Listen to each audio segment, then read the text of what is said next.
welcome to the Ideas Factory. I'm Nagma. With me is Professor Harsh Pant, and this is a weekly feature that we are doing here at ORF, where we try to bring you the global narratives around COVID-19, how the geopolitics is shaping up, and all the discussions. And in today's episode, we will try to look at the China-India spat with regard to the FDI changes. India changed the FDI rules, and aggressiveness of China was again seen there. Along with that, what's happening in the United States? There seems to be a lot of confusion. Along with that, the old rivalries are playing out in Persian Gulf between Iran and America. So all those things, how are they shaping our world? Professor Harsh Pant joins me here on this conversation, and I would like to start with India and China. We've seen recently that India changed its FDI rules, where now it's mandatory to take the government's permission for any FDI for countries which share land border with India. And this is seen as an effort to protect its own industries, to protect the country. A lot of countries are very wary of China's predatory practices, trade practices right now, Professor Pant, but China's response was very, very aggressive, and it was not surprising. China has been reacting aggressively, always does that. But do you think now India is in a position of strength with these changes to deal with China? Nagma, thank you. And I think it is very interesting that this week, Prime Minister in one of his Indian Prime Ministers in one of his conversations, made this point about how one of the lessons of this crisis is that countries need to be increasingly self-reliant. And I think that's a message that is reverberating now across the world. When you look at what is happening in Europe, the kind of debates that are emerging in the West, the kind of discourse that is coming out of China's practices and China's engagement with a large part of the world, be it in Africa, be it in Europe, I think this concern is at the top, that what has happened during this crisis is a kind of revelation that economic interdependence, while good, while important, while has driven a lot of people out of misery and poverty, has also had negative externalities on a range of fronts. And one front has been this over-dependence on one country for a range of issues, on a range of strategic industries. And I think that is the dominance that China has established over a set of strategic sectors is now percolating down to a level where countries are finding it very, very difficult to maintain the status quo. And I think that is what India has hinted with its change in its FDI policy. And I think, of course, there was an immediate cause that there was some backlash with the Chinese People's Bank of China, acquiring greater stakes in HDFC, and I think that created that that I think apprised the government of that underlying sentiment that perhaps they need to relook at some of the rules for FDI, which I think if you look at broadly the whole Make in India initiative that the government has had over the last few years, was aimed at enhancing its manufacturing capacity. But this crisis, this pandemic has certainly given this impetus to this wider conversation as to what extent we can continue with our economic dependence on one single source. And I think we are going to see increasingly important conversations around even industries like pharmaceuticals, which are now being seen as critical in the wake of this pandemic. So I think what the Indian government made, when the Indian government made this move, I think it was pretty evident it was directed primarily at China, although it was again, the way it was framed is that any country that shares land border with China, there is Indian government will have to intervene. But I think that the message is quite clear that yes. Indian government would like to be on top of things when it comes to investments, in particular from China, and in particular when it comes to Indian strategic industries. So you're saying the message was very clear, it was aimed at China and it was required. But China's aggressive response, where it calls it against the WTO, even though we all know that China itself has never bothered about any international norm or any law. But right now it calls it against WTO norms and calls it unfair. Do you think India could have done it any differently? Well, I don't think, every crisis presents itself with certain sets of opportunities. And I think this crisis, it has taken a huge deal of human toll and socioeconomic toll on the country and on the world.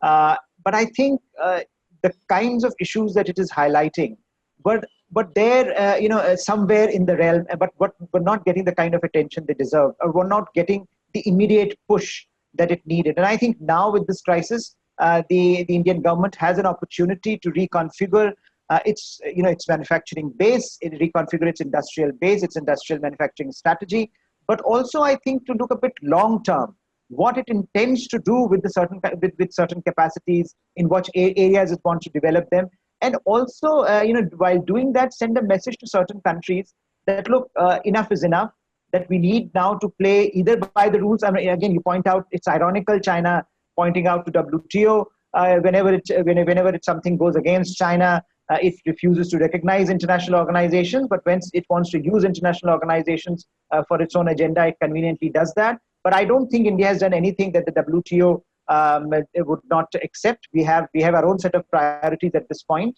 And again, it is not simply India. Look at what the Europeans are doing and saying. Increasingly, the worry there is that this distress environment, economic environment in which we are, allows China enormous opportunities if countries don't really open their eyes and engage with what is happening around them. And I think that's what most countries are doing, and India has also done that. Yeah. Professor Pant, for all the global attention, on the pandemic, pre-existing tensions, international tensions have not gone away. In fact, we see that they are resurfacing, or they're exacerbated. Do you think, because when we look at the Persian Gulf and the tension there between America and Iran, why do you think this has happened right now when both the countries, whether it is Iran or whether it's America, they are very busy dealing with a health crisis? But we see that this tension has returned in the Persian Gulf, where Iran's general says that Iran's Navy will destroy American forces in the Persian Gulf. Here, President Trump calls for the US Navy commander to shoot down Iranian gunboats that harasses US warships. Yes, I think, power politics continues, Nagma, and I think that is a sad reality of the world we live in, and I think of international politics in general. Because whenever there is a crisis, as I was saying in response to your earlier question, there is also an opportunity for that many countries see, at this particular point. So both, I think, Iran and America see this as a time when they view their adversaries engaged inwards, engaged with their own internal set of problems, and therefore perhaps that provides that space for both to renegotiate the terms of their bilateral engagement militarily. And I think that's what is unfortunately happening. This is, I think, a time when not enough attention is being given to the Persian Gulf, and in particular the US-Iran standoff. But it is one of the most tense periods since we have seen earlier this year, since the killing of Qasem Soleimani. And I think that is what perhaps is greatly disturbing, because you can have one miscalculation, one misperception, and then it might degenerate into something much wider. Yeah. And this, despite the problems that they are facing on the domestic front. I mean, Iran's crisis is quite significant. We don't know much about it given the information flows. But America's crisis is equally widening, and we know what is happening there. So clearly, I think both countries are involved in their own domestic managing the domestic preoccupations, domestic health problems. But at the same time, I think the military strategists there think that this is also an opportunity to be exploited. So we see that there's a threat of the strongest direct military action after the killing of General Soleimani, and this is very disturbing if it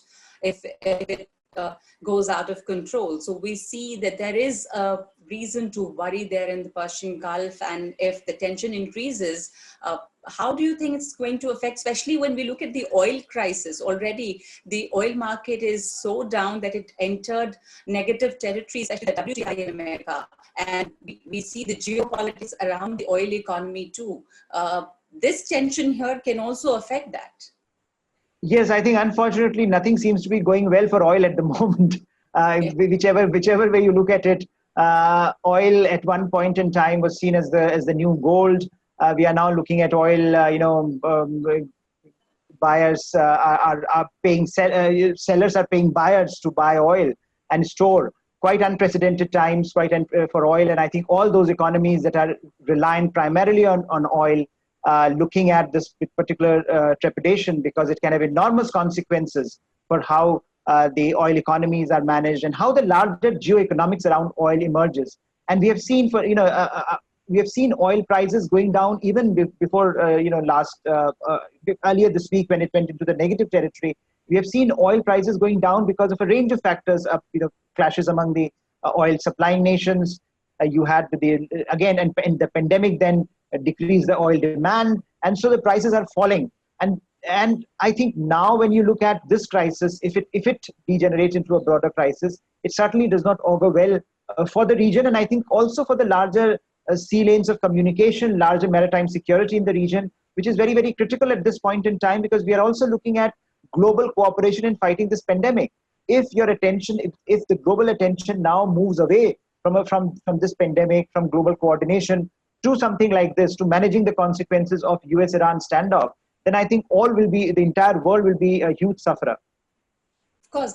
So we see here old tensions, old rivalries are playing out while the countries are busy managing their health emergency, and that's what is happening in America too. America is struggling with the numbers still. In fact, the numbers have crossed about 50,000 and the deaths have increased tenfold in America. But in the middle of all this, Professor Pant, we saw a very irresponsible comment from President Donald Trump, and it's unimaginable that a president would make a comment like that and later retract and say that it was just a satire, where he said something like disinfectants could be injected into people to kill the virus. And we saw that the health department, the governments were very, very bothered with this, and they had to issue warnings to people and to hospitals that please do not use the disinfectants. This is a very irresponsible comment in the middle of all this. So we see a very confused Trump there. What's happening there?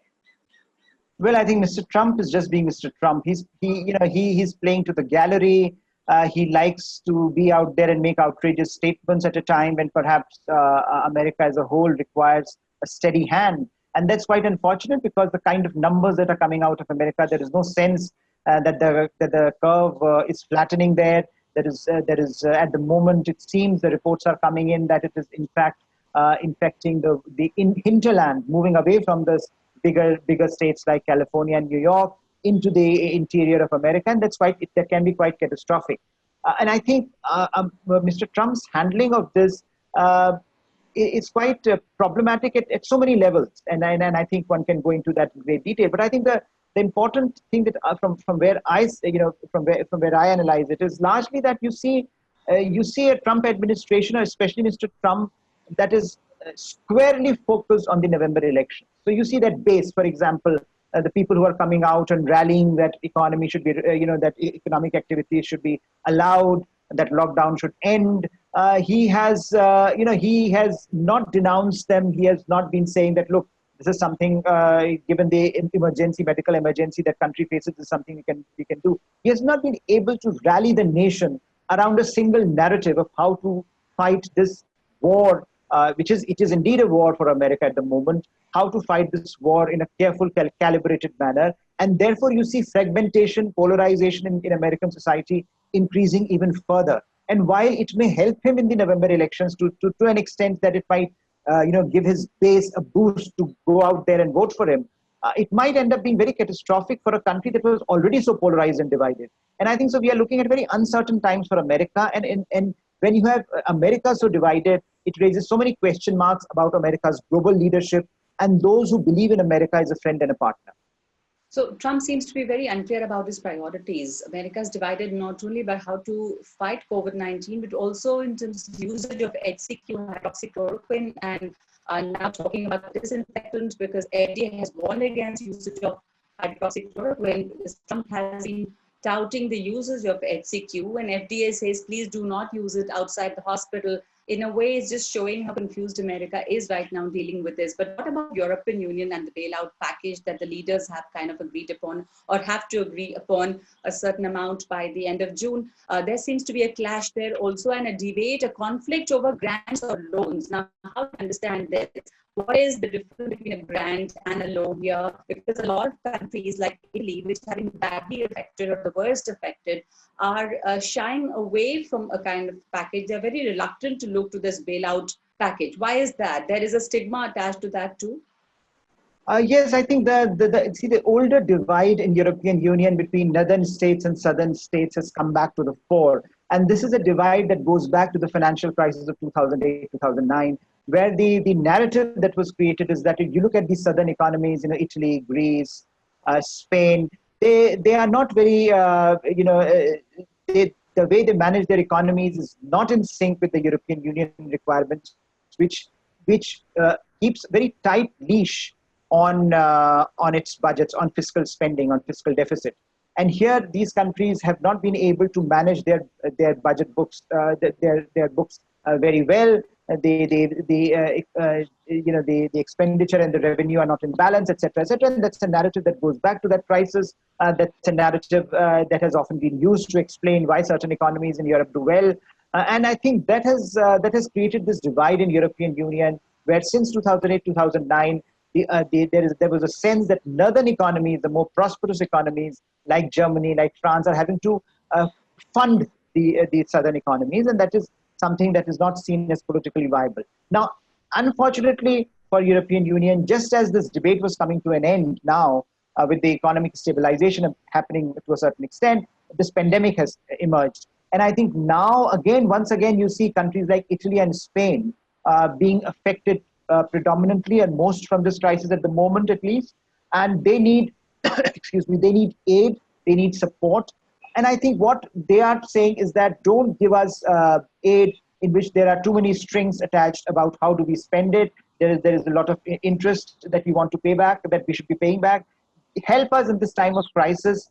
And I think there is divided debate about what to do going forward. But at the moment, this week's EU summit actually came out with a package on which there seems to be a broader understanding that, look, this is a crisis, we are divided, but at the moment we need to pull through together. And so my sense is that at the moment, on the face of it, European Union has once again given this message that we are all in it together. But the questions would be raised as we go forward.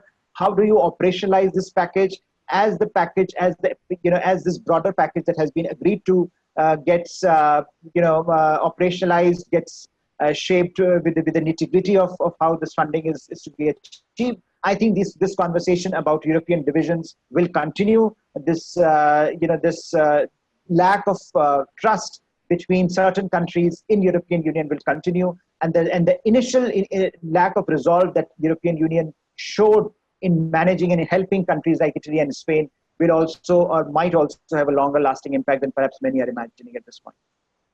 All right. Thank you so much. So there is a Eurozone bailout fund, but Italy, the country which is hardest hit by the pandemic, is very reluctant to turn to the fund, because critics say that also in a way stigmatizes the borrower. And Spain too says that it does not need the fund. So all that problem is there. And in the middle of all this, there is a warning, there is a forecast that Eurozone output could drop by about 15% in 2020. So these debates will continue. Thank you so much, Professor Harsh Pant, for that analysis. And thank you, all of you, for joining us here at the Ideas Factory. Thank you.